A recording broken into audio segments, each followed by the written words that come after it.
ধন্যবাদ বাবু ঘোষচন্দ্র রায়। আজকে একটি অপ্রিয় সত্য কথা বলেছেন আপনি। হিজবুতি ইনুস কারজাই এনজিওগ্রাম সরকার প্রধান ডক্টর ইনুস সাহেব উনি দেহ ত্যাগ করবেন, কিন্তু পদত্যাগ করবেন না, এটাই সত্য। উনি ছলে বলে কলে কৌশলে নির্বাচনকে বিলম্বিত করবেন। মাত্র একটি নাটক উনি মঞ্চস্থ করলেন, পদত্যাগ নাটক। পদত্যাগ নাটক করে উনি দেখতে চেয়েছিলেন এই হিজবুতি জঙ্গিরা কে কে ওনার সাথে আছেন, ওনার সমর্থক যারা আছেন তারা সব ঠিক আছে কিনা। উনি এইটি মাত্র দেখার চেষ্টা করেছেন, আর ওনার সমর্থকরা ওনাকে অকুণ্ঠ সমর্থন দিয়েছেন। আমি বিশ্বাস করি বাংলাদেশ জাতীয়তাবাদী দল আমাদের মুক্তিযুদ্ধকে লালন করে, মুক্তিযুদ্ধকে ধারণ করে, কারণ মরহুম প্রেসিডেন্ট জিয়াউর রহমানের প্রতিষ্ঠিত দল, তিনি একজন সেক্টর কমান্ডার ছিলেন। তার এই দল মুক্তিযুদ্ধের বিরুদ্ধে যেতে পারেন না, তাই হয়তো তারা তাকে অকুণ্ঠ সমর্থন দিতে পারেননি। এখন যদি নির্বাচন বিলম্বিত হয়, ক্ষতিকার বাংলাদেশ জাতীয়তাবাদী দল বিএনপির। লাভবান কে হবেন? ইনুস কারজাইয়ের দল এনসিপি, বাংলাদেশ ক্রিমিনাল পার্টি বলেন আর নাপা বলেন, যাই হোক, তারা লাভবান হবে। কারণ বাংলাদেশের 300 প্রার্থী দেওয়ার মতো তাদের এখন পর্যন্ত কোনো প্রার্থী লিস্ট তৈরি হয়নি। তারা 20 জন প্রার্থী দিতে পারবেন কিনা সন্দেহ আছে, তাই তার সময় প্রয়োজন। তিনি এখন উপজেলায় উপজেলায় তার নেতাদের পাঠাচ্ছেন, কালাপাঠা হাসনাত আবদুল্লাহকে পাঠাচ্ছেন, সারজিৎকে পাঠাচ্ছেন প্রার্থী ঠিক করার জন্য। তারা এখন বিভিন্নভাবে আওয়ামী লীগের জনপ্রিয় ক্লিন ইমেজের লোকজনগুলিকে দলে ফেরাবার চেষ্টা করবেন। সেটি করার জন্য তাদের একটু সময় প্রয়োজন, কিন্তু ওনারা ভুলে গেছেন যারা একবার জয় বাংলা স্লোগান দিয়েছেন কোনো প্রলোভনে তারা পড়বেন না। আর ওনারা যদি ভেবে থাকেন আওয়ামী লীগকে বাদ দিয়ে নির্বাচন করবেন, ওনারা বোকার স্বর্গে বাস করতেছেন। আওয়ামী লীগের বাদ দিয়ে নির্বাচন করা সম্ভব না। আপনারা একবার একটু ভেবে দেখুন না, উনি 10 মাস বাংলাদেশ শাসন করছেন। কি লাভবান হয়েছে বাংলাদেশে জনগণ এই 10 মাসে?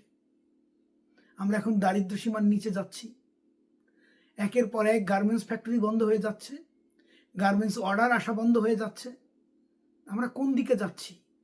এক্সপোর্ট বন্ধ হয়ে যাচ্ছে। আমাদের এখন একমাত্র ভরসা রেমিটেন্স।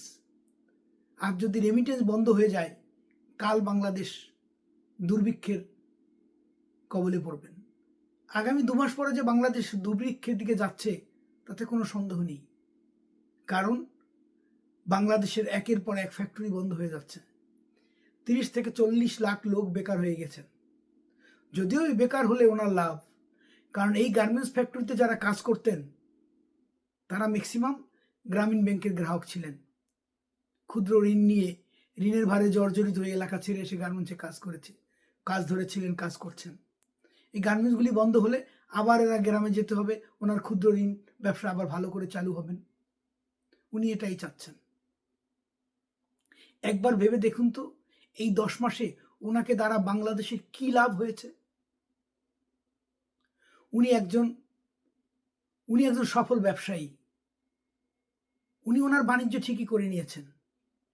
10 মাসে উনি ওনার সাজা মওকুফ করেছেন, ওনার মামলা প্রত্যাহার করিয়েছেন, 666 কোটি টাকা ট্যাক্স মওকুফ করেছেন। এই ট্যাক্স নির্ধারণ করার কারণে উনি এনবিআর উপর খেপেছেন। এনবিআরকে এখন 2 ভাগ করে দিচ্ছেন। ওনার রাগটা কোথায় বুঝতে পারছেন?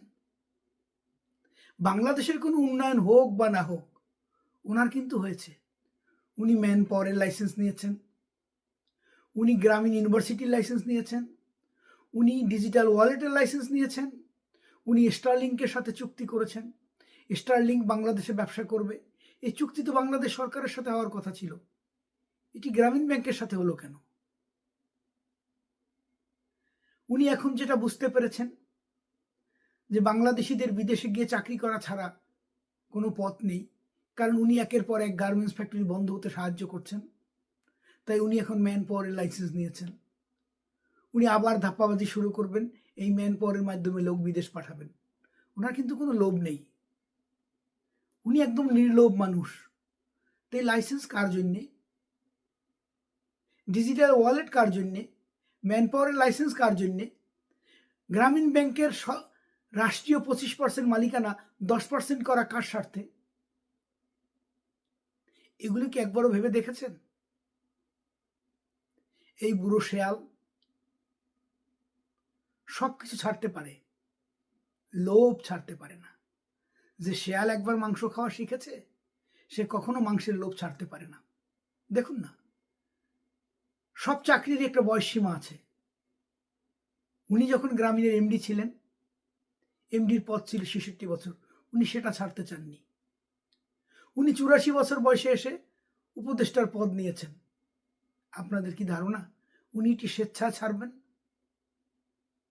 ওনাকে গলা ধাক্কা দিয়ে বের না করলে উনি এই পদটি ছাড়বেন না।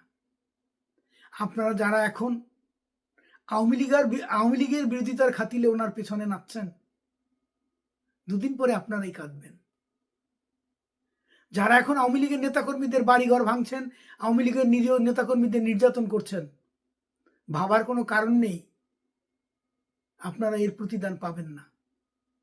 মনে রাখবেন, আর্মি ব্যারাকে ফিরে গেলে ওনাদেরকে রক্ষা করার কিন্তু কেউ থাকবে না। পুলিশ আপনাদের রক্ষা করবে ভুলে যান। ৩,০০০+ পুলিশ হত্যা করেছেন, তারা আপনাদের পাশে দাঁড়াবে? আমার মনে হয় না। আপনারা এখন আর্মির জোরে মাঠে আছেন। আর্মি আলটিমেটাম দিয়েছে ডিসেম্বরের পর উঠে যাবে। তখন কি হবে? নির্বাচন যদি ডিসেম্বরে না হয়, তখন আপনাদের কি হবে একবারও ভেবে দেখেছেন?